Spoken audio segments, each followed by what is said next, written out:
Assalamualaikum warahmatullahi wabarakatuh. Saya pernah mendengar di majelis taklim, Gus, sebuah pengajian yang mana disebutkan bahwa semua ulama-ulama hakikat sepakat semuanya itu. Apa yang disepakati? Bahwa Al-Quranul Karim yang turun kepada Nabi Muhammad itu tidak ada suara, tidak ada tulisan. Itu semua ulama-ulama hakikat sepakat semua. Pertanyaannya, Gus, loh, kok bisa Nabi Muhammad itu paham, ngerti, tahu betul, padahal tidak ada suara, tidak ada tulisan yang turun kepada Nabi Muhammad? Biar kami tidak salah persepsi, biar kami tidak salah berpendapat, biar kami tidak salah berkeyakinan, mohon dijelaskan sejelas-jelasnya. Terima kasih. Waalaikumsalam warahmatullahi wabarakatuh. Waalaikumsalam warahmatullahi wabarakatuh.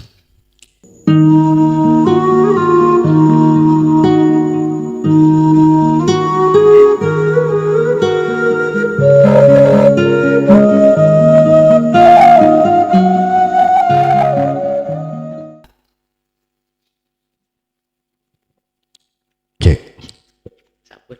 Assalamualaikum warahmatullahi wabarakatuh. Waalaikumsalam. Kebetulan sekarang musim haji. Orang Indonesia banyak yang napak tilas ke Mekah. Yang saya tanyakan pertama, kalimat perintah haji bukan kepada orang muslim atau mukmin, tapi walillahi 'alan nas. Berarti di non muslim juga bisa ini. Itu yang pertama. Yang kedua, banyak iklan jalan ke sana ke sini menawarkan surga. Padahal di surat Al-Anfal saya temukan ayat 35, orang yang sholat di samping Ka'bah itu tidak lebih dari siulan dan tepuk tangan. Tunggu adab atas kekafiranmu. Itu yang kedua. Yang ketiga, setelah kita meninggalkan Arafah, di surat Al-Baqarah ayat 198 ada perintah Allah, jika engkau sudah meninggalkan Arafah, bertolak dari Arafah, ingatlah kepadaku di Masy'aril Haram. Yang saya tanyakan, Masy'aril Haram itu apa? Karena di Saudi sana hanya sebuah masjid di Musdalifah. Demikian, terima kasih. Terkait masalah haji, panggilan. Ya ayyuhan nas, nasu'budu rabbakumul ladzi khalaqakum.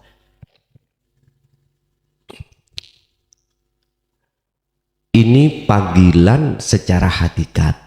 Itu sebetulnya adalah terkait sebab ruhaniyah kita berkasih mesra dengan hayatadun dunia. Tapi secara syariat, mengapa itu yang dipanggil adalah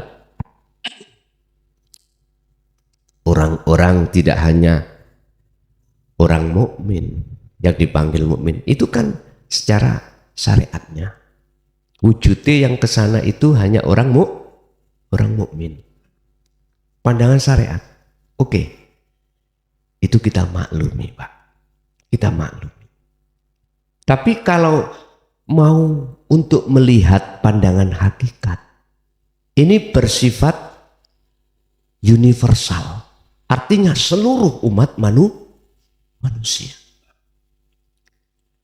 Oke, mungkin kita bicara tentang bertemu terhadap Tuhan. Bertemu terhadap sejati Tuhan. Itu bahasanya itu adalah kalimatnya Rob. Wa man kana yarju liqa'a Robbi. Rob itu kan Tuhan. Berarti untuk seluruh umat manusia. Ya ayuhan nasu ubudu rabbakumul ladzi khalaqakum. Abudu ini boleh diartikan menghadap.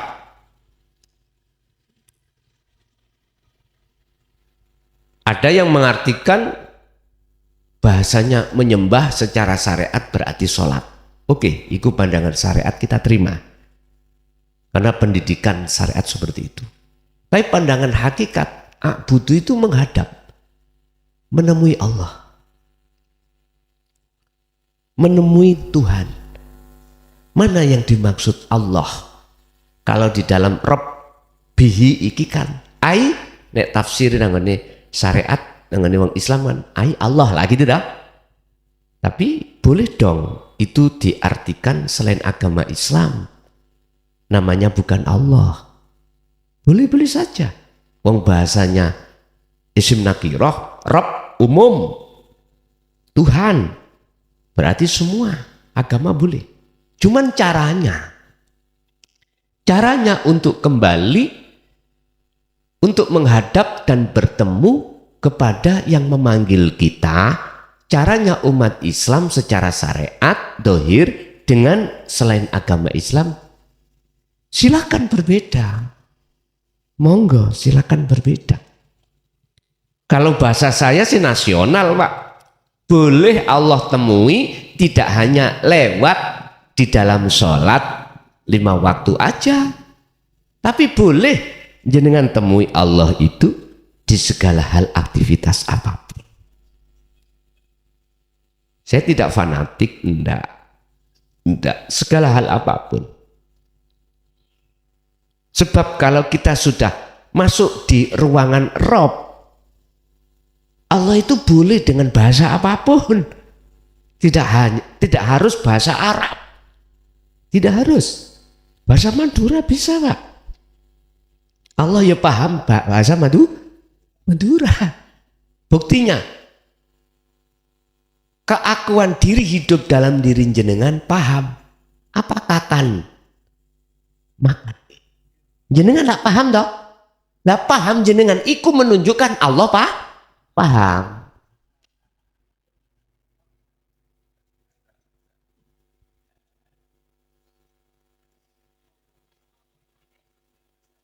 Mengapa di situ Anas untuk haji itu? Haji dalam hal ini saya artikan adalah pertemuan antara yang memanggil dan yang dipanggil. Jenengan dipanggil Allah lewat makan. Oke, bentuknya apa? Lapar. Itu panggilan. Bagi umat siapapun, manusia siapapun, agama apapun, mesti lapar. Berhubung jenengan itu mengerti tentang ilmu untuk mengesahkan Allah. Dalam Islam dikatakan ilmu tauhid. Maka Anda akan bisa bertemu Allah dalam waktu di saat jenengan makan. Tandanya bagaimana? Kalau itu bertemu. Keakuan diri dalam hati sudah tiada, semua keakuan Allah yang terjadi. Udah nikmatnya luar biasa di situ, Pak. Nikmatnya luar biasa. Gak akan pernah menyalahkan teori orang lain. Pun itu maksudnya ya. Terus yang kedua tentang safar. Apa tadi? Surat Al-Anfal ayat 35 yang di dalamnya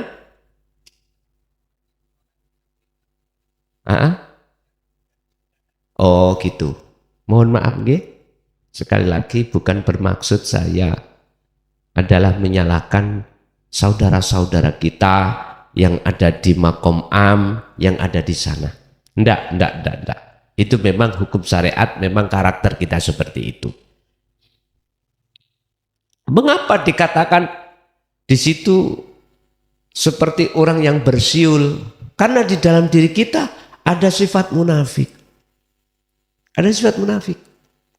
Apa sih munafik itu? Wa minan nasi may yaqulu amanna billah wa bil yaumil akhir tapi wa ma hum bimu'minin. Kita mengucapkan beriman pada Allah secara bilisan. Estu Pak. Dan hari akhir. Tapi sebenarnya wa ma hum bimu'minin, kita itu bukan orang yang dikatakan orang yang beriman. Sehingga dikatakan dalam surat Al-Anfal ayat 3 tadi, 35 kita dikatakan bersiul ya, guyon Pak. Apa maksudnya? Gini Pak, ketika kita menghadap Allah yang katanya haji di situ, apa yang ada di dalam isi hati kita adalah surga, pahala. Berarti samawati wal ard. Bukan ini wajah tu wajah. Ini menurut pandangan hakikat. Mengapa harus dikatakan? Supaya kita yang berkarakter seperti itu pindah, meningkatkan kewajian. Ingat, mungkin di dalam hikam juga dijelaskan tentang golongan al-ubad. Ahli ibadah ada macam 3. Pertama, al-ubad itu ketika melakukan ibadah, termasuk haji, ya, itu biar dipandang orang, dilihat akhirnya jatuhnya biar diwahkan orang. Mohon maaf, Pak G, mohon maaf. Yang kedua, kita sudah lepas dari yang pertama. Yang kedua, kita masih punya tendensi dari Allah hadiah, pahala dan syurga. Hadisnya jelas loh Pak. Haji mabrur itu tidak ada balasan yang pantas kecuali surga. Ini kan masih makhluk. Kata beliau Syekh Ibnu Athaillah, kilahuma madmumun. Itu masih dicaci Allah. Maksudnya jangan begitulah. Naiklah satu tingkat gitu. Naiklah satu tingkat lillahi ta'ala. Hanya karena Allah. Dikatakan karena Allah, apapun yang terjadi di sana, hati jenengan harus ada rasa, harus ada iman. Sumbernya hanya dari hidup keakuan diri Allah ini. Gitu Pak. Maka itu tidak bersiul. Jikalau tidak seperti itu, maka laksana kita bersiul karena munafik. Lesan kita mengatakan amantu billah, tapi hati kita imannya tidak pada Allah. Wah, ngaji sama pean itu bingung Gus. Udah, kalau bingung taruh aja dulu, santai kita ngopi ya, kita rokokan, nyantai aja. Udah, coba jenengan ingat-ingat bagi jenengan yang belum paham ya, yang belum seiman dengan apa yang kukatakan. Keterangan ini jangan dibuang. Taruh aja di lemari dulu karena kita belum paham. Nanti aku yakin ini sampean butuhkan. Kalau jenengan sudah masuk di pintu keimanan ini, mesti bilang gitu. Bilang gini, oh iya, bener wong gendeng biyen ya, gitu. Dulu saya dikatakan orang gila. Loh, kok bisa saya katakan? Iya Pak. Mohon maaf lah. Saya setelah haji 2004, dulu itu masih daftar sekarang langsung bisa berangkat Pak. Kalau sekarang ada permainan ini mohon maaf, saya ngeritik aja. Kasihan saudara-saudara kita yang menunggu berpuluh tahun, terus jebule ada oknum yang menjual haji yang reguler pada haji plus. Mohon maaf loh ya. Mohon maaf, ini sudah terendus.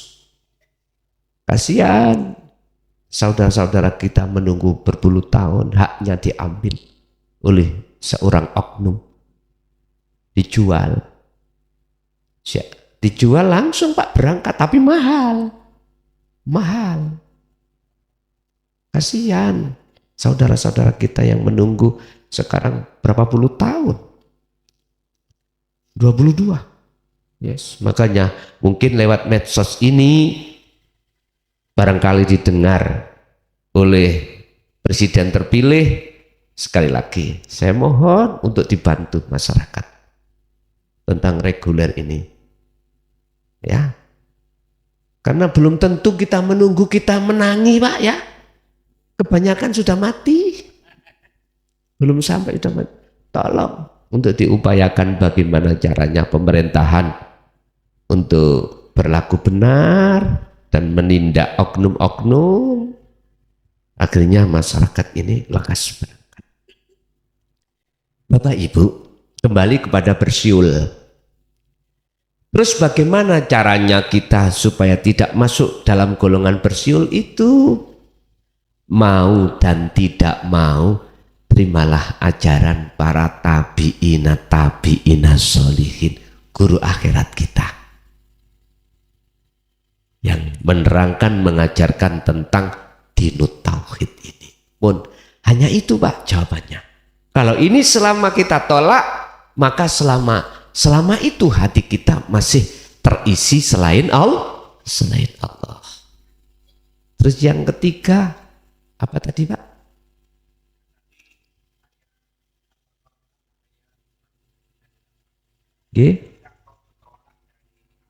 Arafah ya? Mas'alil haram. Itu apa maksudnya Mas'alil haram secara hakikat? Gini, kita sebelum di Mahsyar, kita kan di Arafah ya. Samen yang sudah pernah haji, di Arafah kan kita wukuf. Itu sebetulnya wukuf itu adalah kita kholwat Pak. Ya, kita mendiamkan seluruh selain Allah. Ini ada kaitannya dengan ayat faktulu anfusakum. Kita wukuf itu sebetulnya hakikatnya itu kita meredam keakuan makhluk selain Allah dalam diri kita. Sebab munculnya sifat tercela, hasud, riya, takabur itu bersumber dari pengakuan kita Pak, sebagai makhluk. Makanya harus wukuf. Wukuf kita. Lah, fungsi daripada tujuan wukuf kita itu meredam, melerapkan, menenangkan keakuan kita. Masya Allah yang sudah masuk di dalam diri kita, kita jinakkan. Setelah itu barulah kita akan menghadapi yang jenengan maksud mau tadi apa? Masyaril haram. Itulah maksudnya pertemuan terhadap Allah itu di situ. Makanya di situ tidak ada lagi kecuali jamarot. Ya, ada proses jamarot di situ. Apa? Inilah detik-detik kekalahan nafsu di situ. Detik-detik keakuan diri lepas itu di situ. Makanya saya katakan seseringlah kita untuk menafikan diri kita yang disebut dzikir ketika kita itu berdiri atau duduk atau berbaring. Sebetulnya kita hakikatnya yang melakukan haji ini. Hakikatnya loh Pak nggih. Tapi jangan diomongkan dulu mengapa kesana syariatis cukup ini haji hakikatnya. Nanti tambah runyam nanti ya. Jadi kita harus wukuf dulu, kita harus kholwat dulu untuk pelepasan diri. Tujuan kholwat atau uzlah kan itu meninggalkan keramaian. Berarti keramaian ini apa? Masya Allah kita tinggalkan. Udah, itulah uzlah. Itulah uzlah. Itulah wukuf maksudnya itu. Otomatis di dalamnya itu kan kita nanti akan disuruh untuk balang jumroh.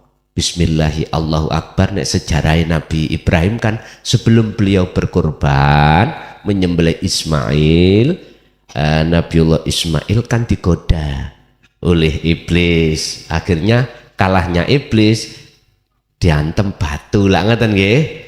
Iku aslinya maksudnya adalah kita itu menghantam dengan la ilaha illa ana tadi. Udah. Barulah dikatakan Mas'aril Haram, atau ada yang mengatakan min asrofil majalis. Itulah tempat yang disucikan. Berarti boleh dikatakan Baitullah, tempat rumah Allah. Bukan maksudnya Allah duwe omah, punya rumah, enggak.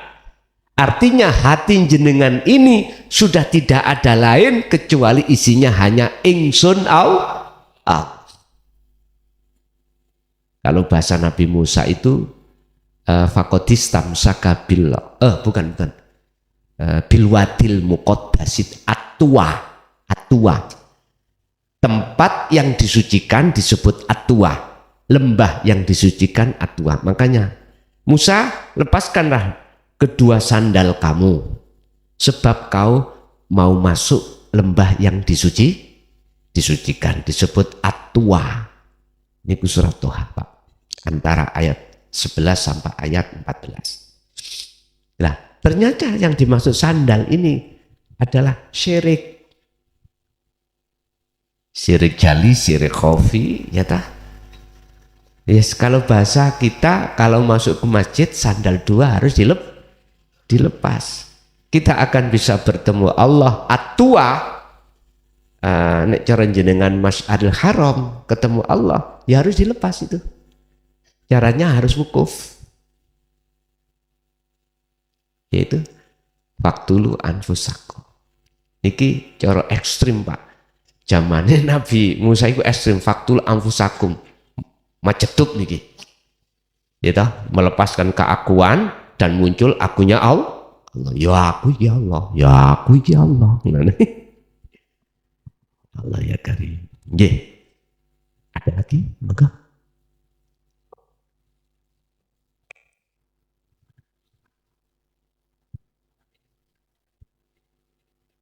nggih.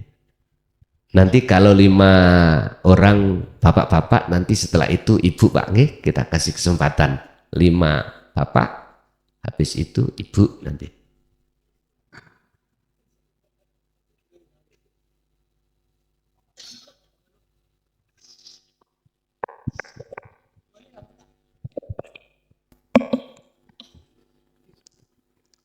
Assalamualaikum warahmatullahi ta'ala wabarakatuh. Perlu digarisbawahi dulu, Gus. Yang saya tanyakan adalah menuju jalan pulang. Ini contoh secara jasmani, Gus. Saya berangkat dari Situbondo menuju ke Surabaya, itu harus melintasi beberapa kota. Misalnya Probolinggo, Grati, Pasuruan, dan seterusnya. Nah, kita kembali ke ini konon katanya, Gus, ya. Katanya ini alam itu berlapis 7, bahwa kita ini semua pernah mencicipi di alam ketuhanan, yaitu alam ahadiyah. Lanjut ke alam ahadiyah, wahda, wahidiyah, terus ke alam roh, alam misal, ajsam, sampai ke alam insan. Nah, ketika kita mau pulang, Gus, secara tata krama, apakah langsung pulang ke Allah, apa lewat ke alam yang tadi itu, Gus?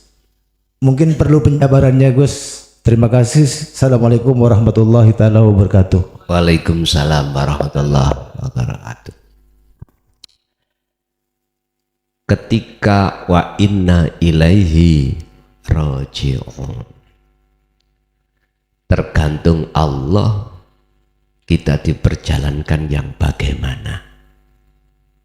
Apakah kita harus melihat, mengalami alam-alam sab 7 itu tadi, atau tidak, urusan Allah. Kalau bahasa saya sederhana, kita menghadapi alam yang di situ disebut diringkas 7 tadi alam mukasyafah. Dikatakan alam mukasyafah, alam di mana kita masih bertemu selain Allah. Apakah ketika kita pulang harus melewati dan bertemu alam-alam tersebut? Itu urusan Allah.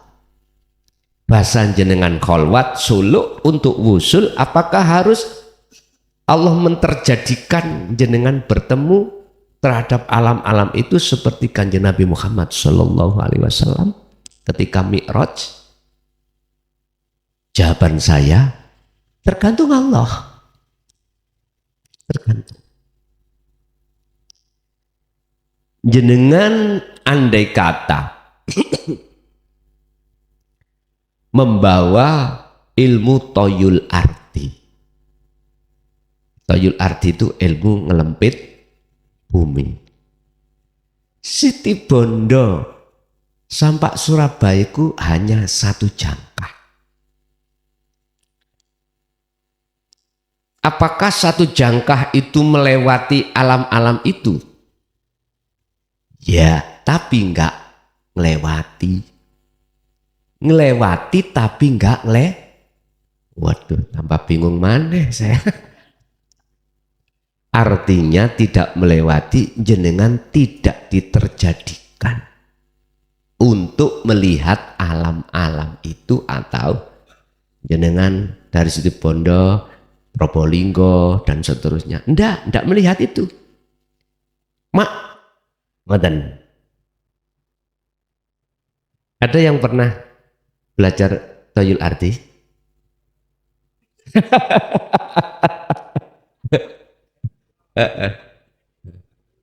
Nggih. Kula getun, Mbah. Nate tapi getun. Nggih. Karena karmae mangkel kali kula dijatuhno nang Bengawan Sulu. Getun kula. Ketemu getunnya itu kalau sudah melewati baru alah. Gini. Jadi bisa jadi itu nanti Allah tidak menterjadikan, bisa jadi menterjadikan.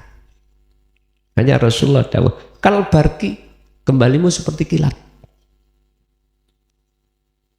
Bahasa kita toyul arti. Monggo, boten napa-napa. Saya tidak menyalahkan jenengan ketika kholwat suluk itu terus dihadapkan Allah berbagai alam di dalamnya. Karena itu wewenangnya Allah. Dan Allah punya maksud. Allah punya maksud. Bukan perkara selamanya alam mukasyafah itu sebagai penghalang. Boten. Terus bagi siapa? Bagi yang tidak penghalang. Bagi jenengan yang mengerti tentang insanul kamil. Naik-naik ke puncak gunung, tinggi-tinggi sekali, kiri kanan kulihat saja banyak pohon cemara. Jadi jenengan gak tenguk-tenguk ning gunung, lanjut terus sampai tujuan jenengan sampai pada Allah. Ada yang tidak diperlihatkan, diterjadikan, jenengan ketemu di dalam isinya alam mukasyafah. Kan gini Pak, ada 3 tuh. Mukhadoroh, mukasyafah, musyahadah. Musyahadah berarti wusul. Cara jenengan ketika sholat langsung diletakkan Allah musyahadah. Siapa yang bisa protes? Jadi saya katakan, iki toyul arti, faktulu anfusakum. Lepaskanlah akal kita dari urusan dunia, disertai hati pelepasan diri. Mungkin bisa dibuka Al-Baqarah 54 wis sampeyan kecoi. Dalikum khairul lakum inda bari'ikum. Luwih baik seperti itu di hadapan Tuhan karena umur kita tinggal sedikit. Udah langsung aja. Tapi ya itu Pak, mohon maaf. Akhirnya itu seakan-akan tabrakan dengan hukum syariat.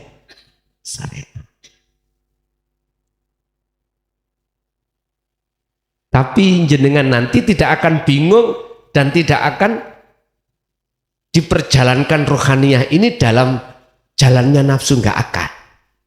Pasti jenengan akan secara perjalannya itu siratal mustaqim, lurus terus. Urusan orang lain menyalahkan monggo, itu hak orang lain. Sing penting jenengan lekas sampai. Memang biasanya ya harus mengalami alam-alam yang jenengan sebat tadi, yang panjenengan sampaikan tadi, sampai insanul kamil atau makom musyahadah. Tetapi Allah mampu, dan Allah juga maksud tersendiri manakala jenengan tidak dilewatkan atau tidak diterjadikan pertemuan di alam mukasyafah. Kita nggak bisa menolak dan tidak bisa kita protes. Bisanya kita itu oke, mengikuti arus saja. Oke.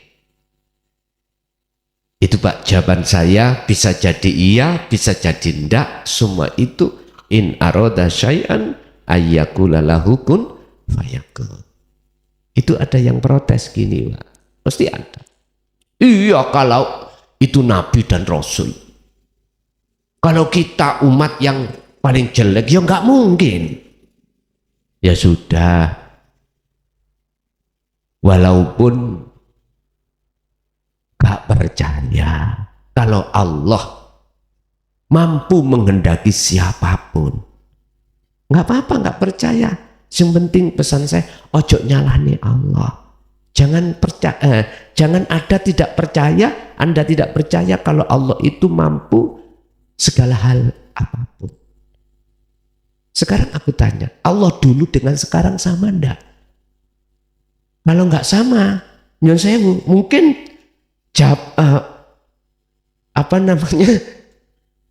makolan jenengan bener.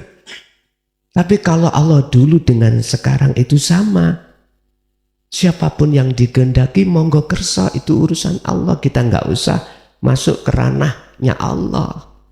Sebab innallaha ala kulli syai'in qadir. Nggih nyun sewu, jenengan nggih mboten kula salahno karena pandangan jenengan memakai pandangan syariat. Tidak ada yang dimaksumkan kecuali Kanjeng.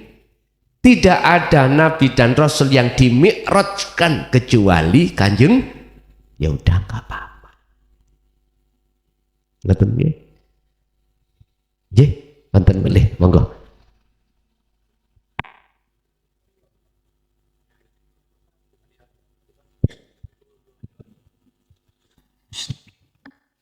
Assalamualaikum warahmatullahi taala wabarakatuh. Ini pertanyaan dari Pak Sani Sugus.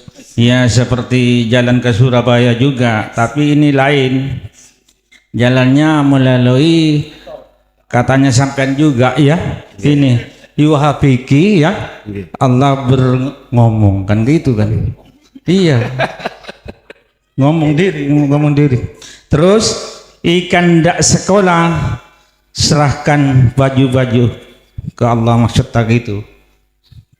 Gus juga yang cerita, saya dengarkan di YouTube itu. Terus ya sekarang tidak diceritakan ndak apa-apa ini.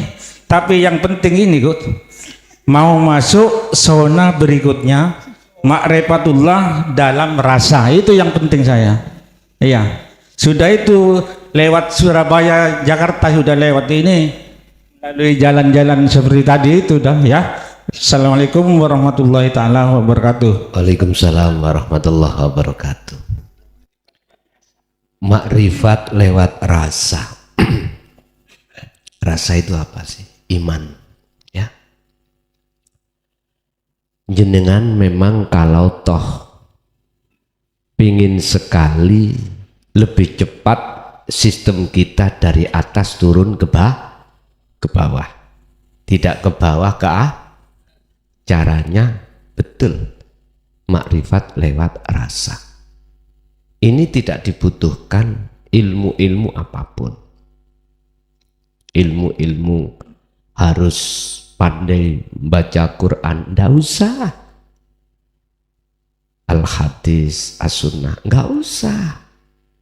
Harus paham ilmu fikih. Gampangane ngomong, ilmu syariat kita itu walaupun nol, nol putul nih loh, nggak tahu apa-apa, nggak butuh itu.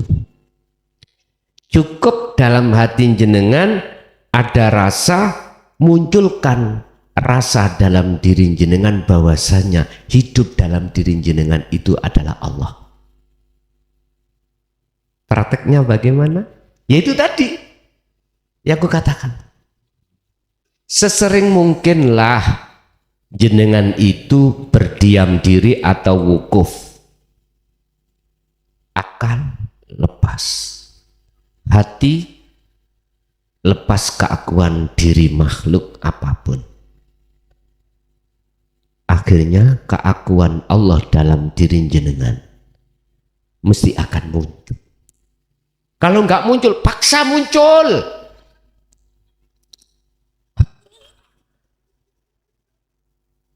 Cuman tadi saya katakan, itu sah muncul tatkala keakuan diri sudah tiada. Pun cepat nih. Nanti kan ada proses dalam hati jenengan itu maksrep gitu Pak. Nanti jenengan dimasukkan alam sing peteng, gak usah jenengan takut. Udah pun jangan keluar dari situ. Udah ikuti terus, nanti mesti padam. Kalau sudah keluar namanya padang, minad dzulumati ilan nur, udah pasti jenengan nggak akan pernah mau keluar. Jikalau memang tidak dikeluarkan, akhirnya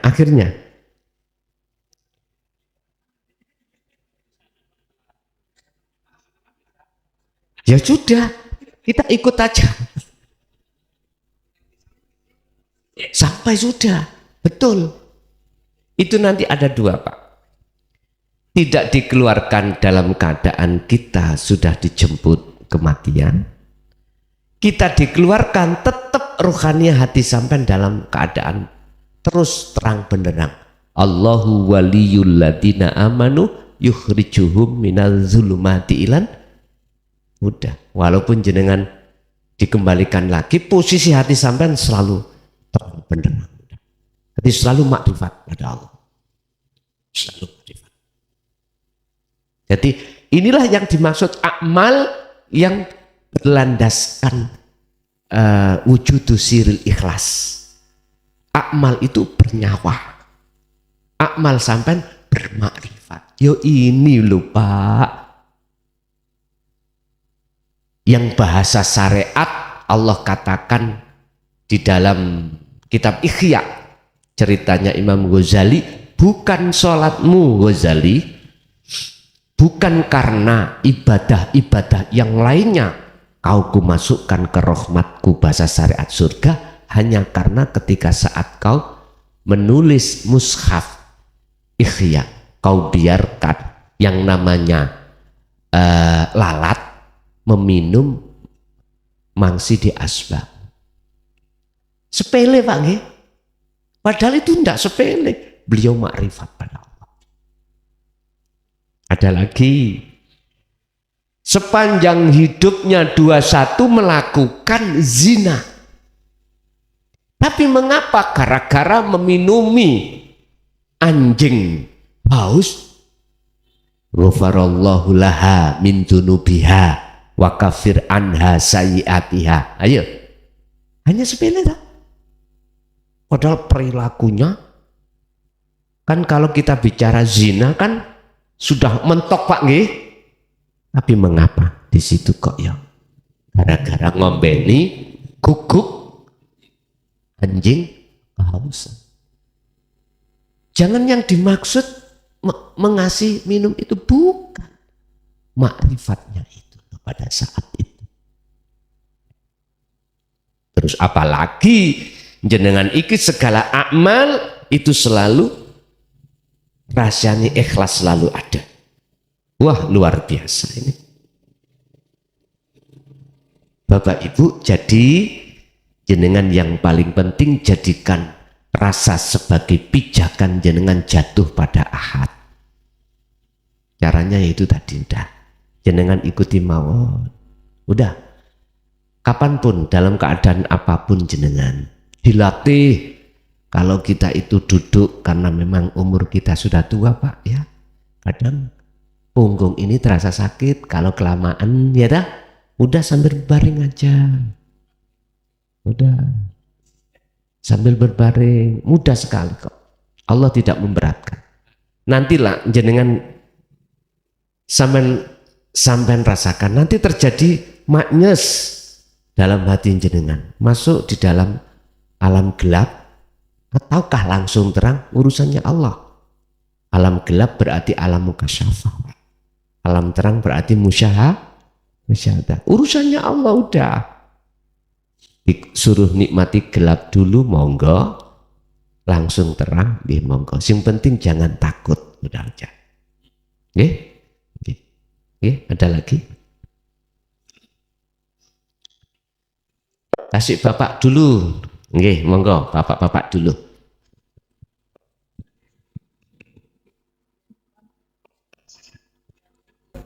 Assalamualaikum warahmatullahi wabarakatuh. Saya pernah mendengar di majelis taklim, Gus, sebuah pengajian yang mana disebutkan bahwa semua ulama-ulama hakikat sepakat semuanya tuh. Apa yang disepakati? Bahwa Al-Quranul Karim yang turun kepada Nabi Muhammad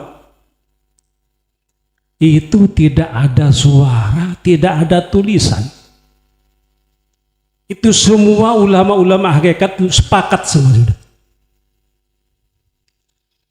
Pertanyaannya Gus, loh, kok bisa Nabi Muhammad itu paham, ngerti, tahu betul, padahal tidak ada suara, tidak ada tulisan yang turun kepada Nabi Muhammad.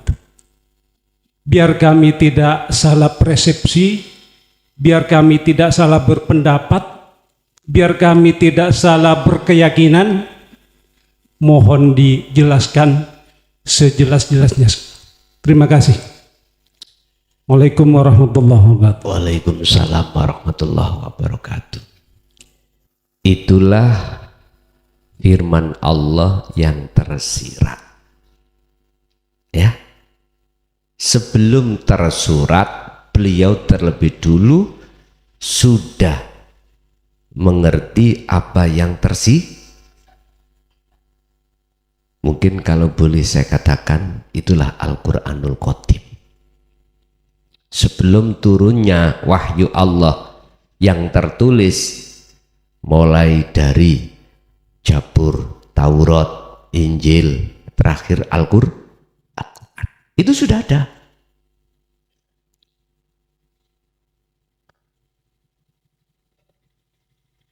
Dan seluruh jenengan arwah itu ngalami. Seluruh arwah pada diri kita semuanya itu ngalami. Mana dan kapan mungkin kita bisa untuk mengambil dalam satu firman Allah dalam Al-Quran terkait alastu birabbikum qalu bala syahidna. Itu belum ada tulisannya, belum ada tulisannya. Itu dialog langsung jenengan dengan Allah. Nah, tidak jauh berbeda apa yang dimaksud dari beberapa ahli tahqiq. Ahli tahqiq tadi adalah ulama-ulama hakikat ya. yang mengatakan bahwasanya Rasulullah sebelum Al-Quran itu diturunkan, beliau itu sudah paham terkait masalah Al-Quran yang tidak bersuara dan tidak itu maksudnya adalah yang tersirat. Lah, ayat-ayat yang tersirat itu, kalau boleh saya katakan, itu juga di dalam tertulis dan tercipta. Tercipta contohnya isi daripada apa di dunia. Satu contoh, Allah kasih pelajaran kita tentang masalah tanaman kelapa. Kita menanam paling tidak 25 tahun baru berbuah. Di situ apa maksudnya? Apa sepet ya? Apa kulitnya itu apa namanya? Sepet ya, oke. Terus masuk ke dalam lagi apa? Batok. Itu bentuk pandangan maksud daripada makom-makom syariat thariqah. Masuk ke dalam lagi degan, kelapa ya, oke. Hakikat lah, nyatanya hakikat wujudnya makrifat. Itu rasa di dalam kelapa itu berarti kita sebut santan ya, santan. Ini kan sebetulnya ayat yang tersirat yang ada di dalam tercipta. Coba nanti kalau saya sudah membahas isi semua daripada Al-Quranul Qadim di dalam Al-Quranul Karim, entah kapan, mesti geger nanti. Pasti geger. Contoh, tak buka mulai awal surat Al-Fatihah ya. Bismillah, dengan menyebut nama Allah Ar-Rahman Ar-Rahim. Setiap huruf ini akan mengandung makna tersendiri. Apa ba, apa sin, apa mim, digandeng jadi satu menjadi isim, nama. Apakah nama yang dimaksud yang punya sifat Ar-Rahman Ar-Rahim? Bukan. Mungkin sedikit aja. Jadi bahasa saya tidak bismillah, cara makna tersirat bidatillah. Ya wujudnya Allah itu berupa Ar-Rahman dan Ar-Rahim. Geger enggak kira-kira? Sedikit aja. Ini masih hanya beberapa kalimat aja. Hanya satu ayat. Apalagi kalau nanti kalau sampai masuk pada ayat yang di dalam kisah no apapun. Tapi tetap itu nanti tetap bebas. Urusan umat manusia terima atau tidak saya membuka Al-Quranul Qadim, saya pikir buri, saya pikir buri udah. Dampaknya pasti a'andartahum amlan tundirhum layu, pasti layu minum. Tapi sedikit sekali yang nantinya percaya. Enggak apa-apa, semuanya itu semata-mata untuk supaya umat Islam khususnya dan umat manusia naik tingkat di mata Tuhannya itu. Umpama kita umat Islam biar gak iman aja, biar ihsan ada di situ. Berhubung banyak yang salah faham, akhirnya menjadi tidak faham, muncullah gejolak-gejolak.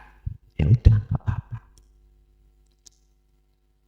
Jadi betul Pak, niku ulama ahli tahqiq, ahli hakikat sepakat terkait masalah wahyu yang Allah jatuhkan pada Rasulullah berupa Al-Quranul Karim itu tidak tertulis, tidak bersuara. Bila ismin wa kalamin wa lafdin, Maksudnya apa? Itu Al-Qur'anul Qadim.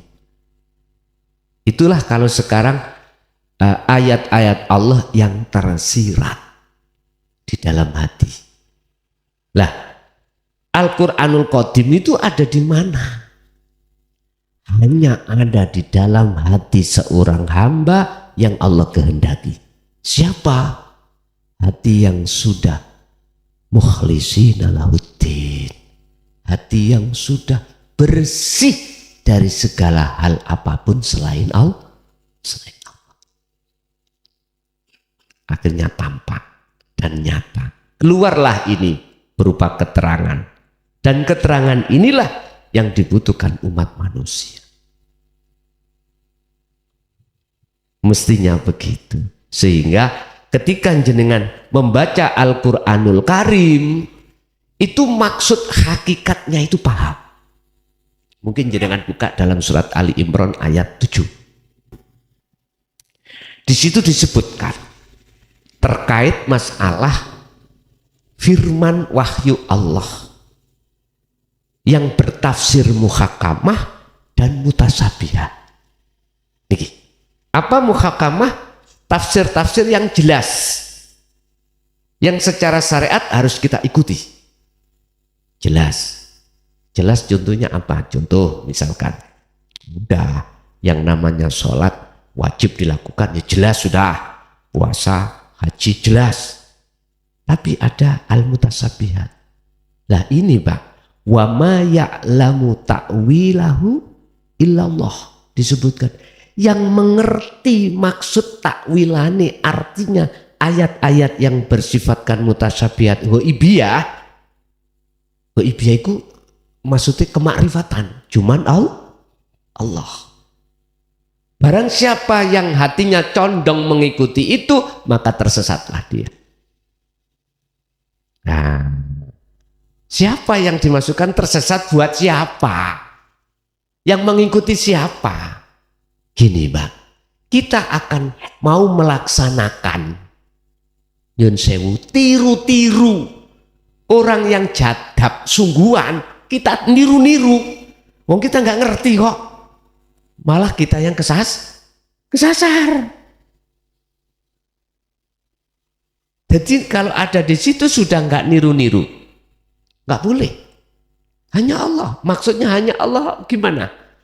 Kalau di dalam diri jenengan sudah kefanaan diri jenengan, berarti sih ngerti siapa? Allah, betul toh?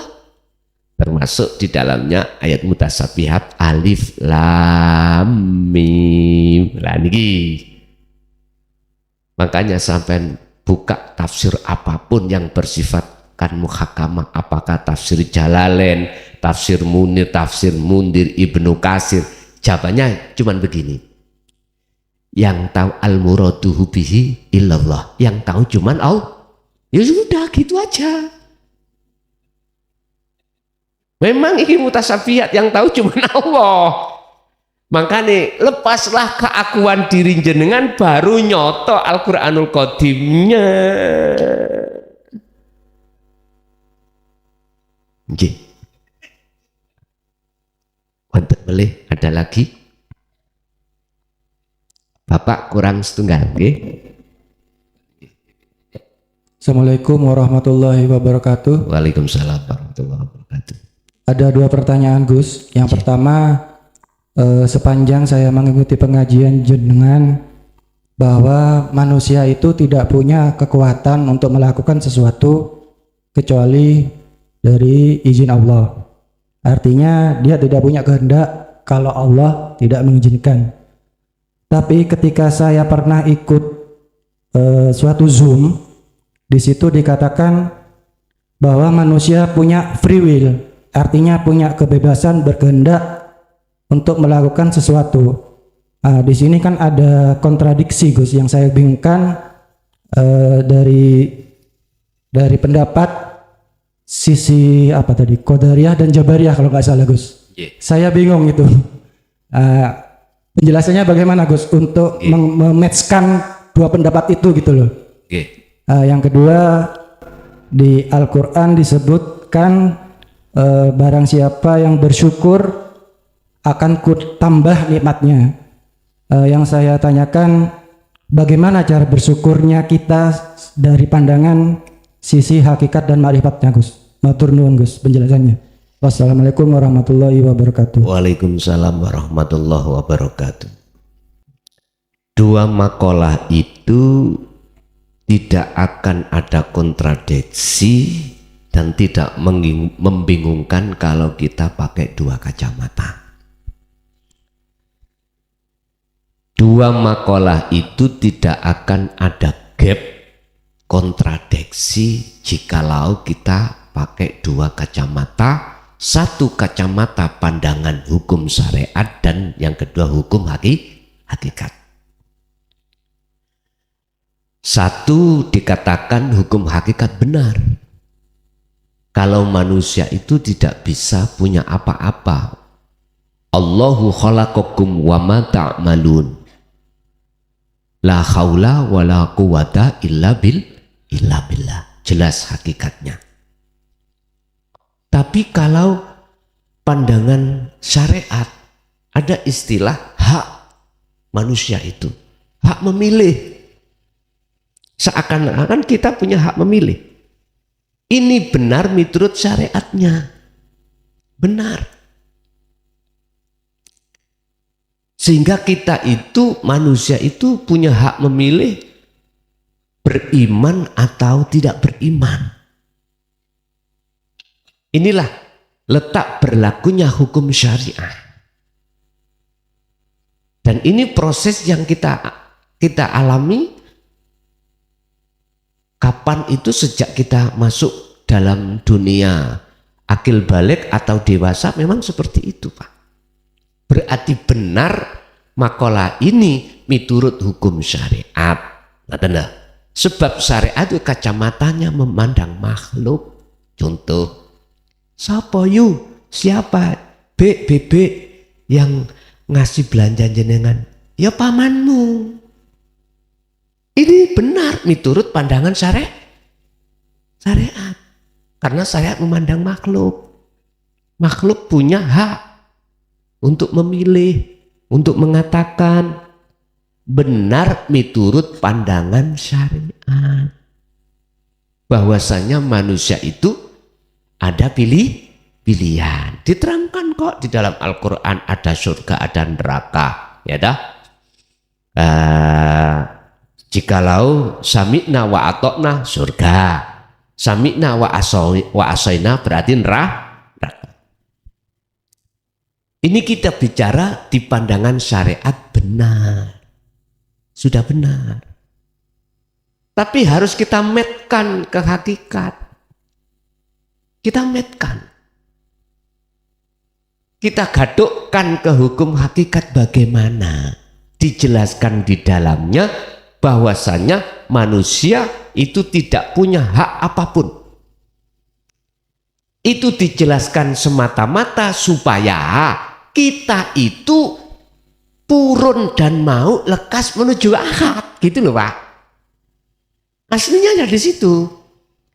Kan sudah di akad, maka berlakulah hukum bahwasanya selain Allah tidak punya hak apapun. Akhirnya dalam hati ngomong, ya yang kasih uang saya ya Allah. Tapi lesan berkata paman. Berarti ini sinkron. Menurut syariat ya tidak tabrakan. Hakikat hati jenengan berakhlak ilahiyah, datang Allah tidak dolim. Betul. Lah bisanya sinkron itu di situ.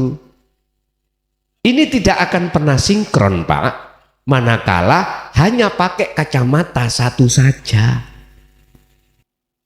Kacamata satu syariat aja, ya jelas tabrakan, gap. Kalau kita pakai kacamata hakikat saja, jelas gap. Biar gak gap. Biar gak gap loh ya, biar gak gap. Jenengan ini secara dohiriyah, sifat basariyah, secara batinnya sifat basiroh, titik wis.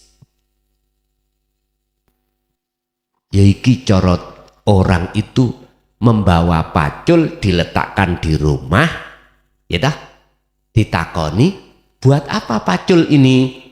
Buat mencangkul, biar bermanfaat. Aslinya yang bermanfaat itu bukan paculnya, tapi innallaha bikulli syai'im muhit. Sesungguhnya Allah itu melimputi atas segala hal apapun. Oleh karena adanya Allah itu di dalam pacul, maka seakan-akan pacul itu bermanfaat. Padahal dikatakan dalam surat Maidah, kalau nggak salah ayat berapa saya lupa, bahasanya gini, malakum dzarrau wala naf'an. Perkara selain Allah itu tidak bisa mendatangkan mudorot atau manfaat. Pacul mboten saged, tidak bisa memberikan manfaat berupa menggemburkan tanah. Tapi bahasa syariat, iya, sebab wujudnya ya pacul. Bahasa hakikat bukan. Ya Allahnya, diwujudnya Allah, ya pacul. Dohir, ngoten lho. Bingung ya? Mboten bingung.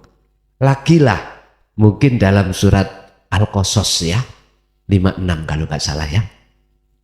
Ini langsung Rasulullah loh ya. Nggak main-main loh ya. Innaka la tahdi man ahbabta walakinallaha yahdi man yasha. Sesungguhnya kaum Muhammad, ini Allah loh ya, langsung Rasulullah, mukhotobi langsung Rasulullah, kan nggak main-main Pak ya. Kah kembali kepada Rasulullah.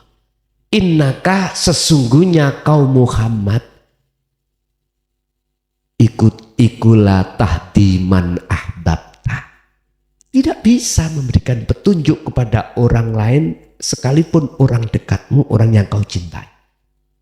Istri, anak beliau, sahabat dekat. Loh, terus siapa yang memberikan petunjuk kita? Lah kan ya? Ditegaskan walakinnallaha, lan tetapi ini, akan tetapi yang bisa memberikan petunjuk itu adalah Allah, yang Allahnya ada di diri beliau Muhammad. Terhadap siapa? Mayyasha, hamba yang dikehendaki. Kalau kita bicara mayyasha, yang Allah kehendaki, apa harus orang dekat? Lah mboten tahu. Seluruhnya. Inilah yang kujadikan ayat dasar hujah. Jenengan bibinau taklim lewat YouTube jauh dari saya. Nek Allah menghendaki Anda untuk faham dan sampai ke makrifat, sah sudah. Udah, karena bukan saya, semuanya Allah. Udah, tentang syafaat juga begitu. Az-Zumar ayat 44, Rasulullah disuruh mengatakan, Muhammad, kul, katakan Muhammad, lillah asy-syafa'atu jami'an. Tentang syafaat seluruhnya itu milik Allah. Katakan Muhammad, syafaat itu milik Allah, bukan milikmu. Artinya apa Pak? Syariat ngomong Pak. Kita oleh karena melihat makhluknya beliau Kanjeng Nabi, seakan-akan beliau yang memiliki syafaat. Padahal Allah, yang Allahnya ada di Muhammad. Lah gitu loh maksudnya. Allahnya ada di pacul. Akhirnya pacul seakan-akan bisa bermanfaat. Nah, biar gak tabrakan Pak, ya ngomong ning secara lesan tetap ngomong pacul. Tapi cara hati jenengan keakuane Allah. akhirnya pacul tidak menjadikan syirik khafi dateng jenengan kali kula. Boten. Kita bukan tergolong orang yang menyekutukan Allah dengan pacul. Bebas. Wama ana minal musyrikin. Sebab apa kita tidak termasuk golongan yang menduakan Allah? Karena rohaniah kita ini wajah tuas wasiat. Iki lho Pak wajah Allah iki lho wajah Allah. Jelas nggih? Nggih, Ibu saya kasih kesempatan. Oh, yang nomor 2. Oh, bersyukur.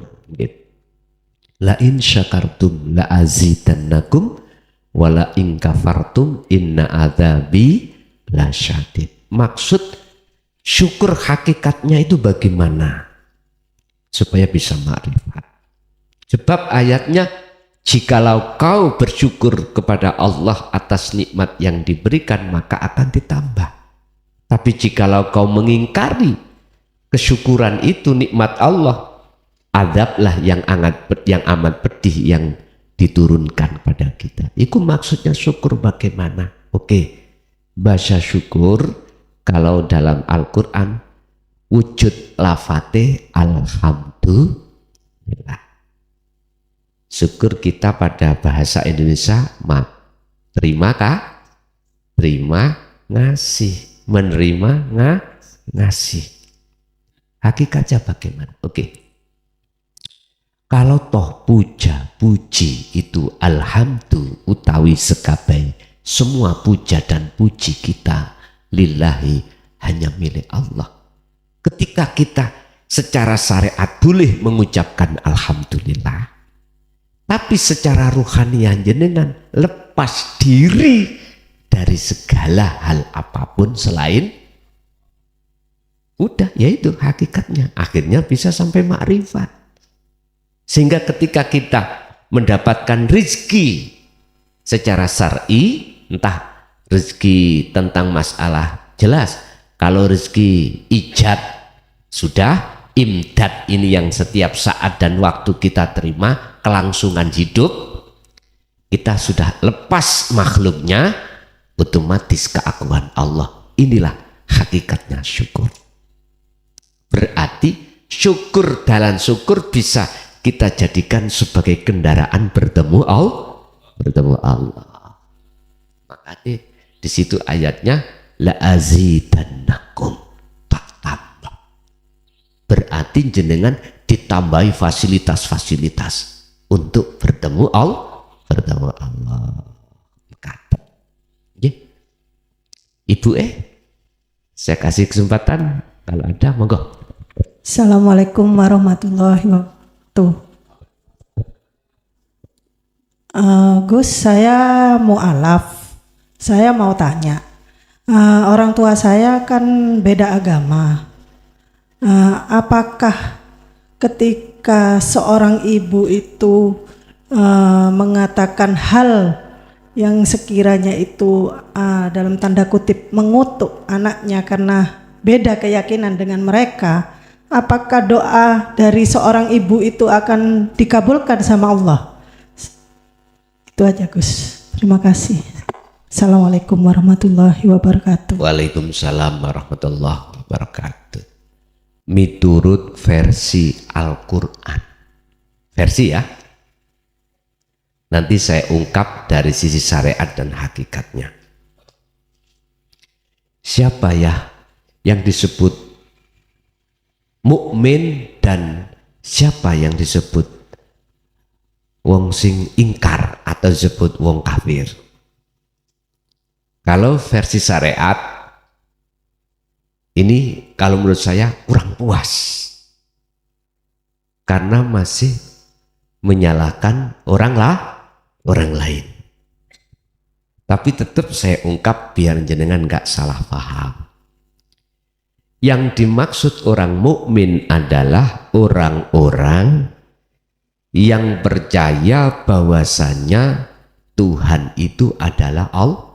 Innallaha huwa Rabbi wa Rabbukum. Sesungguhnya Allah itu Tuhanmu lan Tuhanku. Ini kan sik nama Pak ya, nama. Oleh sebab itu fa'budu. Kalau sudah masuk fa'budu harus lepas nama ini. Kalau sudah masuk ke ranah hakikat berarti tidak boleh kita itu fanatik dengan nama. Juga tidak boleh fanatik dengan bahasa atau suku atau bangsa, tak boleh. Harus kita parkirkan dulu. Sebab fa'budu itu adalah madepe ruh menyang Allah, madepe ruh menyang urip lewat pangrosok, lewat iman. Lah disinilah Pak, iman itu bisa dibedakan antara hakikati orang mukmin dan orang kafir. Berarti tidak mendiskriminasikan individu. Enggak. Individu dalam hal apapun, agamanya dan lain sebagainya. Enggak. Karena ini sudah apa? Sudah kita tanggalkan. Kita bicara, akhirnya bicara fa'budu itu Tuhan. Tuhan. Siapakah orang yang bertuhan itu? Ya tergantung kita dari pandangan syariat atau hakikat. Kalau itu tadi pandangan syariat adalah orang-orang yang tidak percaya tentang apa ajaran dan isi dalam Al-Quran terkait masalah Allah. Kalau di sini maka kutukan orang tua itu tidak akan berpengaruh apapun. Mungkin dilihat dalam keterangan birrul walidain ya. Wajib anak itu bagusi terhadap orang tua sepanjang tidak keluar dari ajaran agama. Contoh, jenengan misalkan disuruh untuk tinggalkan nyuwun sewu ya. Iki dalam pandangan syariat Quran ya, disuruh untuk tidak masuk di dalam pengajaran agama Islam. Nek miturut ayat itu sampean wajib untuk menentang. Intinya kalau kita itu dilarang untuk menyembah Allah dengan bentuk menjaga sholatnya, zakat, puasa, haji dan lain sebagainya. Apabila kita dilarang itu, kita wajib untuk menentang. Karena beda agama, beda keyakinan di dalam versi syariat. Niki jenengan gak apa-apa, berarti kutukan orang tua terhadap jenengan itu tidak ada artinya. Bagaimana pandangan hakikat? Nah ini, kalau pandangan hakikat itu kita sudah lepas dengan ikatan-ikatan secara status dohir, agama, keyakinan nama, ini sudah kita letakkan. Terus di situ orang tua mengutuk. Pertanyaannya, ketika mengutuk itu dalam jiwa hati seorang orang tua itu apakah sudah lepas keakuan diri atau enggak? Ini aku yakin tidak lepas karena belum mengerti tentang pengajaran ketuhanan. Pertanyaannya gini, mohon maaf nih, ini sifatnya adalah sharing ya. Saya terhadap saudara saya yang memegang selain Al-Quran, apakah Alkitab atau lainnya. Pertanyaan gini, apakah di dalam ajaran agama saudara saya yang di luar Islam itu mengajarkan ketuhanan enggak? Artinya ketuhanan itu ilmu pengesakan untuk mengesahkan Tuhan enggak? Ada enggak pengajarannya? Ini pertanyaan gak usah dijawab secara umum. Mana tanda-tanda pengajaran ketuhanan? Adalah mengajak mendidik hati jenengan untuk tidak bersukaria hati ini terhadap selain hidup. Wes intinya di situ. Adakah pengajaran di dalam kitab-kitab panjenengan itu untuk tinggalkan selain daripada hidup itu? Kalau tidak, mohon maaf, berarti ini bertolak belakang dengan firman-firman Tuhan yang dijamin keasliannya dari Zabur, Taurat, Injil. Sebab dijelaskan di dalam Al-Quran dengan sejelas-jelasnya. Al-Quran datang untuk menyempurnakan. Mengapa disempurnakan? Apakah firman-firman Tuhan sebelum Al-Quran itu enggak sempurna? Sempurna, Pak. Sempurna. Cuman ada tangan-tangan, mohon maaf, yang tidak bertanggung jawab inilah yang akan merubah makna arti daripada firman tersebut. Akhirnya diperlukan namanya didatangkan Al-Quran. Makanya sifatnya Al-Quran adalah untuk menyempurnakan. Sekarang pertanyaannya, apakah di dalam Al-Quran itu ada indikasi perubahan? Iya, menurut pandangan hakikat. Contoh, mengapa kau membaca bismillah kok nama? Ditekankan karena nama. Padahal itu nama adalah kulit. Aku tanya, mohon maaf sekali lagi, jenengan pernah tak membikin jangan lodeh? Pernah? Itu jelas jenengan ikut mendatangkan namanya santan, ya tak? Apakah benar rasa yang muncul itu karena kulit sepetnya?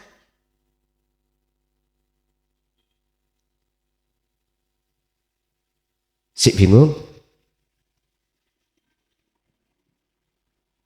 Mengapa kita beriman terhadap kulit?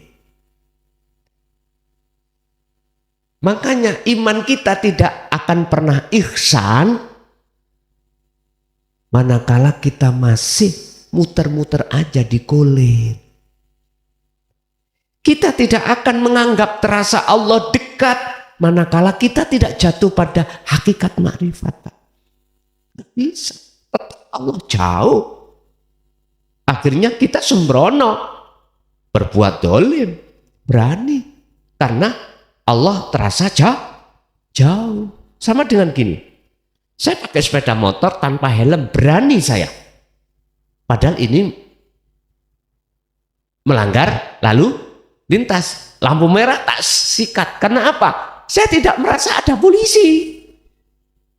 Coba kalau jenengan tahu polisi melihat kita, nggak akan berani, Pak. Nggak akan berani.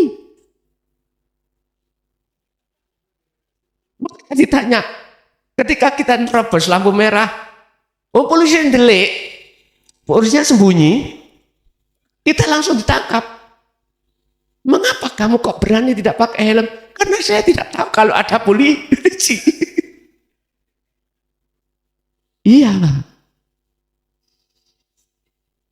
Dimohon maaf, saya yakin jikalau belum ada pengajaran, menurut sistem ya, belum ada pengajaran ketuhanan, siapapun kita, apapun agama kita, dalam diri hati kita masih merasa ada selain Allah.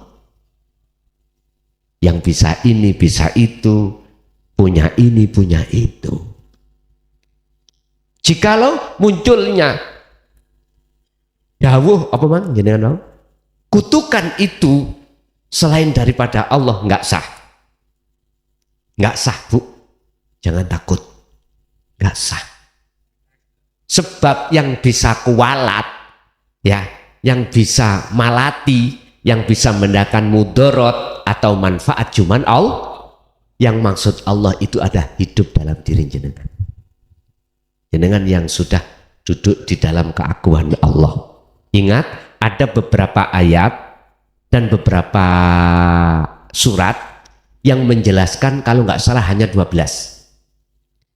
terkait masalah bahwasanya selain Allah tidak bisa memberikan manfaat atau menolong atau memberikan mudarat bahaya selain Allah. Yang dimaksud Allah bukan nama. Itulah subhanalladzi, zat yang maha suci yang memperjalankan Anda di tengah malam. Asrobi abdihi lailan. Berarti urip hidup yang bukan sifat itu yang tidak bisa kami sebut. Mungkin umpama saya nekat, ya ini. Mohon maaf, singkat paham, silahkan bingung dulu. Oke. Tapi jangan dibuang keterangan ini, simpanlah dalam almari, sebab nanti jenengan akan sampai pada ini jenengan, oh iya, gitu loh ya. Nggih Ibu, jadi tidak akan ada imbas apapun tatkala itu munculnya selain dari Allah. Oke. Ada lagi ibunya dulu, barangkali ada.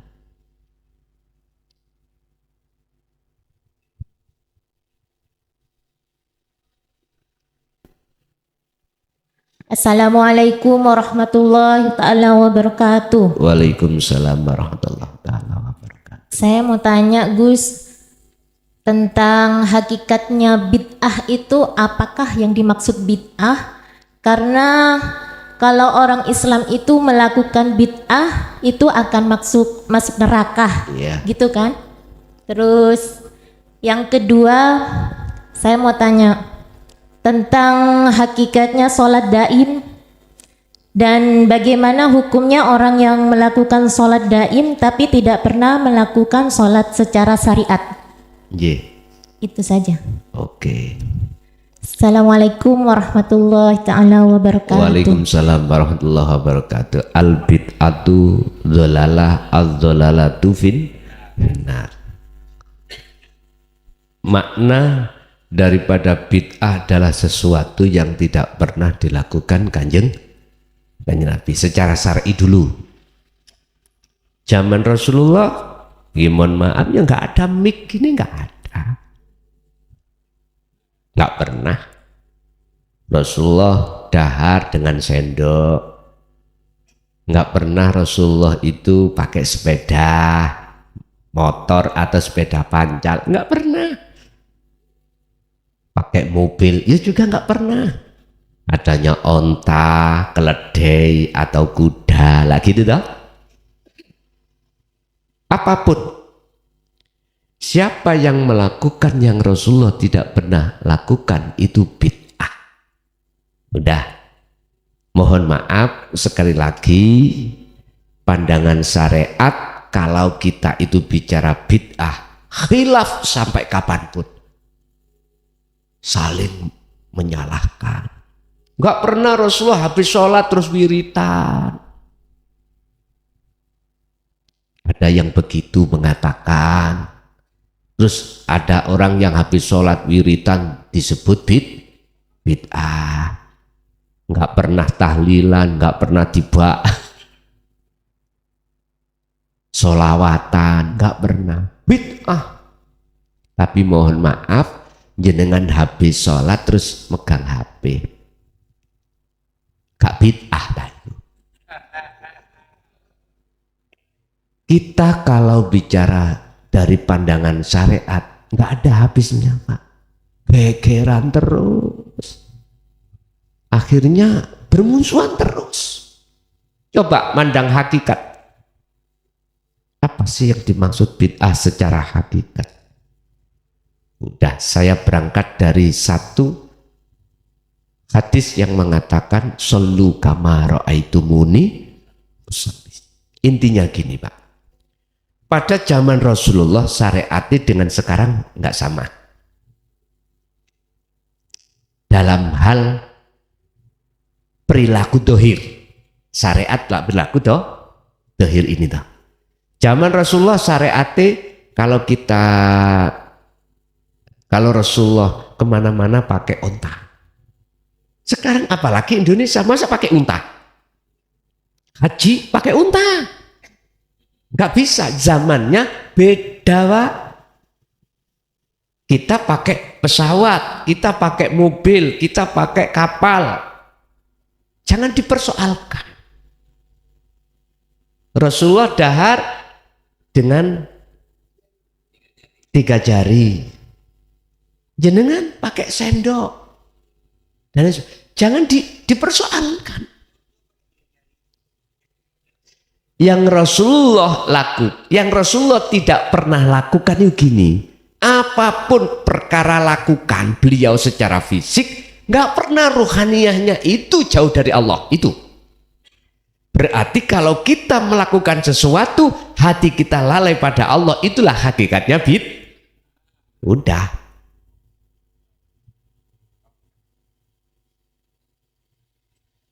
Mengapa demikian? Supaya umat manusia ini, umat Islam khususnya, biar tidak ribut mempersoalkan fisik, dan juga biar ribut naik bagaimana hati selalu ingat pada Allah. Itu maksudnya. Makanya shollu kama ra'aitumuni usolli. Sholatlah kau seperti apa kau melihat aku pada waktu sholat bagaimana. Jadi nggak pernah diterangkan sholatnya Rasulullah itu hatinya itu wajah tuh terhadap samawati wal ard, mesti terhadap wajihiyah. Lo ngaten lo. Satu. Nomor 2 sholat daim. Sholat daim itu apa? Sholat yang dilakukan ruhaniyah. Hafidu ala sholawah wa sholatil wusta. Ya ini sholat daim ini. Urusan jasmani itu aktivitas apapun, ruhaniyah bila mana wajhiyah berarti itu sholat daim, sholat hakikat. Pertanyaannya, apakah orang yang melakukan sholat daim aja terus tidak melakukan sholat syariat bagaimana? Menurut saya nggak berani menyalahkan. Saya tidak berani menyalahkan. Karena ayatnya wa ma khalaqtul jinna wal insa illa liya'budun. Saya memandang dari sisi hakikat, saya tidak berani menyalahkan, Pak. Karena segala aktivitas apapun yang beliau lakukan, ruhaniyahnya itu duduk di tajalli.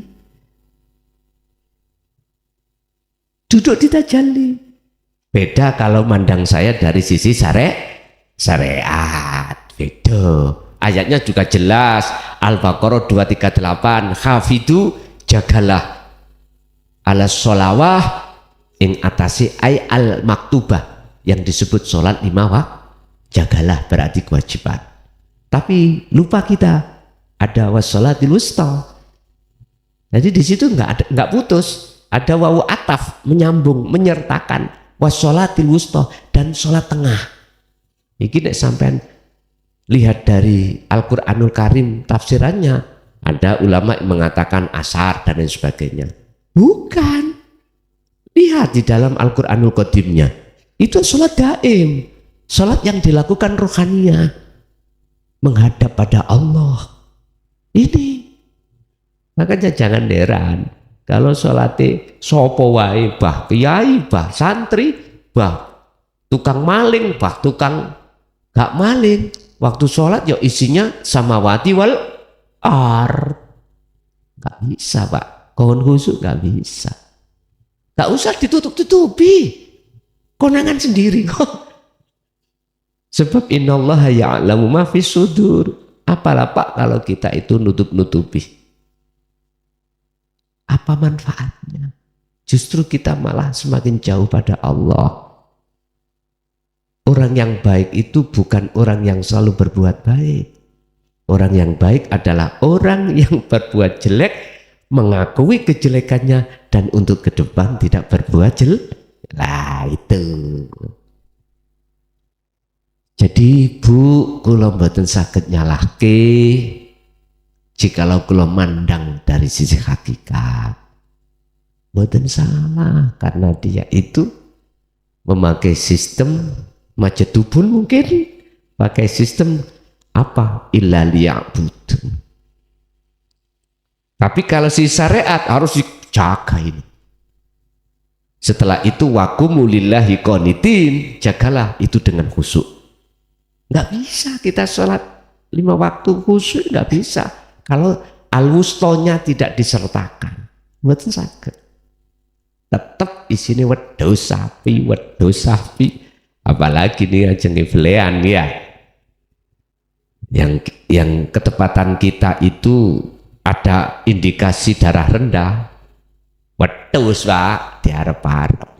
Tapi kalau kita punya darah tinggi, sapi. Allah ya karim. Oke. Ibu masih ada? Ada lagi Bu? 3 lagi Bu. Assalamualaikum warahmatullahi wabarakatuh. Waalaikumsalam warahmatullahi wabarakatuh. Nun sewu Gus, mungkin saya sudah terlalu banyak bertanya. Cuman ada satu hal yang sering saya pikirkan, bahwa semua perbuatan itu kan perbuatannya Allah Gus. Semua Allah. Terus bagaimana dengan sifat Allah yang maha adil? Sebab Allah memberi hidayah kepada orang yang dikehendaki diberi hidayah. Ada juga orang yang dimakomkan untuk tidak diberi hidayah. Terus letak keadilan Allah itu di mana? Sementara saya sering mengikuti dari para ahli ma'rifat, bahwa yang orang-orang terpilih itu hanya sekian persen aja, bahkan dikatakan hanya 1% orang-orang yang terpilih untuk mendapatkan hidayah tentang ilmu tauhid atau ilmu ma'rifat. Itu pertanyaan saya Gus, matur nuwun. Assalamualaikum warahmatullahi wabarakatuh. Sebelum kita masuk dalam ayat penetapan hukum Gusti Allah itu, kita harus mengurai dulu asbabun nuzul. Mengapa kita kok hilang rasa haus? Mengapa kita harus minum? Asbabun nuzulnya karena kita itu haus. Akhirnya kita minum. Tapi kalau kita tidak minum, maka tetap kita haus. Asbabun nuzulnya. Makanya ada sami'na wa ata'na wa sami'na wa asoyna. Inilah yang kumaksud tadi, seakan-akan manusia punya hak. Punya hak. Menurut proses syariat, seakan-akan kita punya hak. Tapi jikalau jenengan lekas langsung masuk melewati proses, artinya ke akad, semua wayang baik, wayang jelek maupun wayang bagus masuknya satu kotak. Itu masalahnya kalau sudah ke akad lah gitu toh. Makanya katanya Abu Nawas, Gusti kula mboten pantes, saya enggak cocok kalau dimasukkan surga karena dosa saya terlalu banyak, dan juga saya tidak kuat kalau dimasukkan neraka. Berarti solusinya diampuni terlebih dulu. Ngoten lho, politiknya ngoten, politiknya gitu. Jadi Bu, letak keadilan Allah justru satu disesatkan, satu diberikan petunjuk. Asbabun nuzulnya apa? Nah ini kita urai. Mereka yang disesatkan karena sami'na wa asoyna, mendengarkan tapi tidak percaya alias mengingkarinya. Terus yang diberikan petunjuk, merekalah asbabun nuzulnya sami'na wa ata'na, mendengarkan, beriman, lalu mengikutinya. Lah inilah letak, kalau kita mau bertanya dan tahu letak keadilan Allah di situ. Letak keadilan Allah di situ. Padahal kita makhluk-makhluk ya sama hamba Tuhan. Mana letak keadilan? Itu tadi kita urai asbabun nuzulnya. Kalau kita tidak mengurai asbabun nuzulnya, maka mesti masih ada pilih kasih. Tahu pilih kasih? Adil dan tidak adil. boleh kita menuduh Gusti Allah itu pilih kasih. Coba kalau kita masuk ke hakikat, udah, oh iya benar, Allah Maha Adil. Diletakkan yang namanya, mohon maaf ya, kalau mangga itu sudah tua terus rasanya itu manis, itu letak adilnya Allah. Mangga itu kecut karena mudah, itu letak adilnya Allah. Udah. Jadi ada mangga itu tadi manis dan asam, itu atau kecut, itu bentuk adilnya Allah. Lah bagaimana caranya antara asam atau kecut sama manis? Itu la farqa bainahuma, tidak ada bedanya, masuk ke rasa. Kalau sudah masuk ke rasa, ketemu hidup, oh iya sudah. Sehingga miskin jenengan tidak menjadikan tambah jauh pada Allah. Mohon maaf, kayanya jenengan tidak menjadikan penghalang kepada Allah.